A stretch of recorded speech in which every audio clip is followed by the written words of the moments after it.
guyyaa tokkotti nama 56 nama kafarsiisedhaan waan galgala dhagee ganama dubbachuudhaan waan ganama dhagee galgala dubbachuudhaani namoota 100 ol gara islaamummaatti waameen jira. Alhamdulillah rabbil alamin.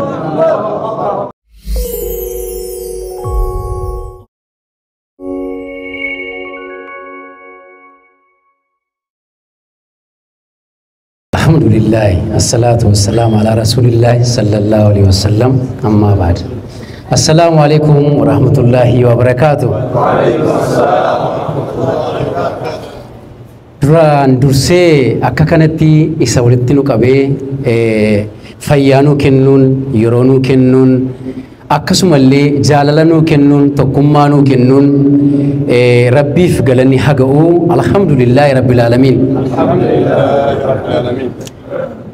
Itti aansuudhaani obboloonni sagantaa kana abbummaadhaan qindeessan obboloota koo naannoo kanarratti agartanii akkasumallee isiniin galatoomaa jechuun hin barbaada. Itti aansuudhaan akkuma dhageessanuu maqaan koo Abdii Raggaasaan jedhama. Kanan irraa dhufee magaalaa Shaggar Finfinneedha. Bakka inni dhufee baay'eedha. Akkasumallee amantii kiristaanaa keessaa gara amantii koo ganamaa, gara amantii ragaa, gara amantii dhugaa kanan as deebi'ee gara ji'a 7 hanga ji'a 8dha. Haa ta'u malee mee seenaa jireenya koo xinnoo isinii kaasuuf ayyaala. Baran jiraadhe keessatti waldaa kiristaanaa keessatti nama dhalatee guddateedhaani achi keessatti barachaa, barsiisaa, leenjisaa, leenji'aa akkasumallee lallabaa dhaggeeffataa nama guddateedha. Sagaleen koo warra godaatti nagaama miti? Gaariidha.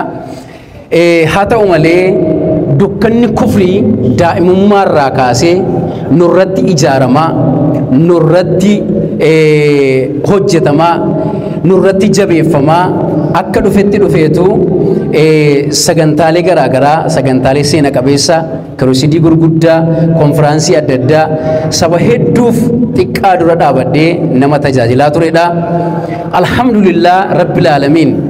Egaan dukkana kufrii qabeenyi namarraa hin kaasne, beekumsi namarraa hin kaasne, beekamtiin namarraa hin kaasne, rabbiin koo dhufee bara kana keessaa dukkana kana narraa burkuteessee, narraa dhabamsiisee, ifa islaamummaatiin dhufee jireenya koo naaf ibsee islaamummaa na badhaasee jira. Alhamdulillahi rabbil alamin. Alhamdulillahi rabbil alamin.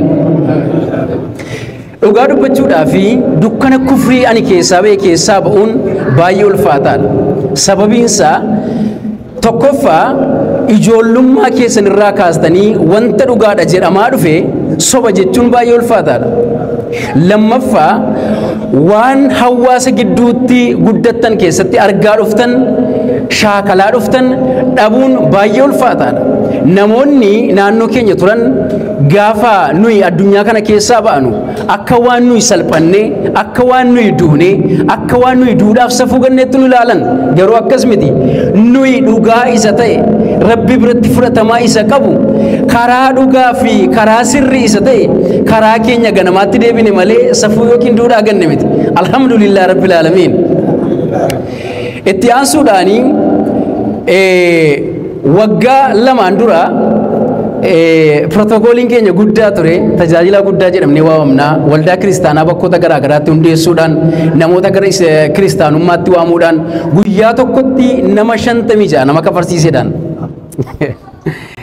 Kanaaf kaayyoon koo gara islaamummaatti gaafan dhufu namootan gara kufriitti dukkanaatti yookiin immoo rabbiin gabbaruurraa gara lama gabbaruutti gara nama gabbaruutti namoota waamaa ture kana ijaabaa achuudhaaf yookiin immoo jara kana gatii ifaani argadhe haa argataniidhaa fi gaafan shaadaa qabadhee galin daawaa jalqaben.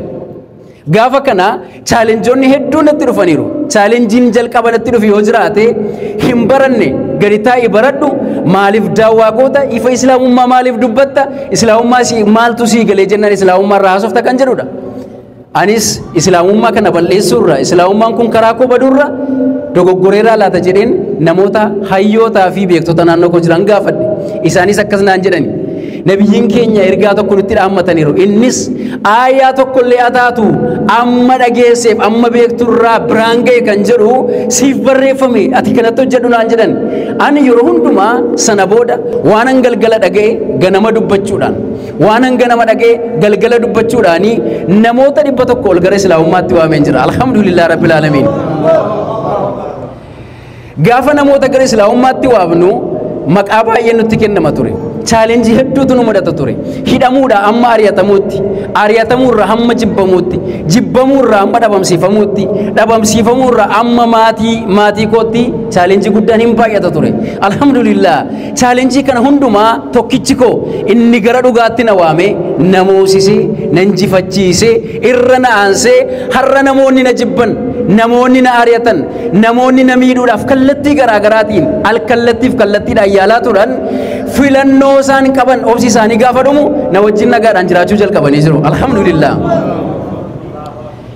kanaaf garri nu itti dhufnee gara dhugaati garri nu itti dhufnee gara haqaati haqa kana immoo alkaniif guyyaa ummata keenya karaa dandeenyuun yoo dandeenye luka keenyaan yoo dandeenye konkolaataadhaan yoo dandeenye baaburaan yoo dandeenye pileeniidhaan hamma beeknurraa amma dandeenyu dubbachuu wanti duubatti nu deebisu tokkollee hin jiru sababiinsa inni nuyi arganne kun dhugaa waan ta'eef dhugaa arganne kanaaf yoo duune yoo hidhamne yoo dararamne yoo miidhamne nuuf kisaara osoo hin taane bu'aa keenyadha fakkeenyaaf an karaa dhugaa kana tun dubbadhu karaa dhugaa kana tun lallabu karaa dhugaa kana dhaloota biraan tun ga'u abdii of eeggadhu si barbaanna abdii miidhamta abdii of qabi kan jedhan jiru an carraadhaan dhugaa kana tun dubbadhu duun anaaf carraadha malee kisaaraa miti sababiinsa isan bira dhaquufan hojjechaa jira waan ta'eef lafan dhaquufan haala mijeeffachaa jira waan ta'eef mananitti dhaquufan